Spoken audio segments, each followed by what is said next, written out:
BSc food and nutrition లో university first rank, second rank, third rank. Sun International, Visakhapatnam, Hyderabad. మీకు అభినందనలు. మొట్టమొదటిసారిగా పార్లమెంట్లోకి అడుగు పెట్టబోతున్నారు. ఎలా ఫీల్ అవుతున్నారు మేడం?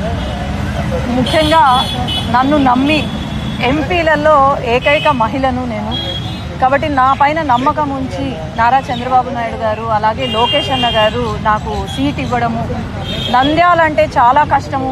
దాదాపు 20 సంవత్సరాల నుండి తెలుగుదేశం పార్టీ అధికారంలోకి రాలేదు. కాంగ్రెస్, వైఎస్ఆర్సీపీకి చాలా స్ట్రాంగ్ హోల్డ్ ఉన్న నంద్యాల పార్లమెంట్లో ఈరోజు 7కు 7 నియోజకవర్గాలు గెలిచి ఈరోజు నేను ఇక్కడ నంద్యాల పార్లమెంట్ నుంచి గెలవడం అనేది చాలా సంతోషంగా ఉంది.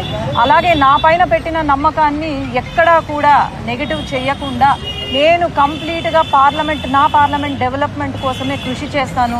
అట్లాగే నన్ను నమ్మి లక్షలాది మంది ప్రజలు ఓటు వేసి నన్ను పార్లమెంట్కి పంపించారంటే ఎక్కడ కూడా వాళ్లకు వ్యతిరేకంగా కానీ వాళ్ళను డిసప్పాయింట్ చెయ్యకుండా నేను ముందుకు వెళ్ళాలని అనుకుంటున్నాను. మీరు ఎలక్షన్ అనుకున్న ప్రకారంగానే మీరు ఈ విజయం ముందు ఊహించిన విజయమే మీకు దక్కిందా? ముందు ఊహించారా ఇంత ఘనమైన విజయం? ఖచ్చితంగా. ఎందుకంటే నంద్యాల పార్లమెంట్ మాకు పాణ్యం కానివ్వండి, నందికొట్కూరు కానీ పట్టున్న అసెంబ్లీలు నాకు కాన్ఫిడెన్స్ ఉండింది.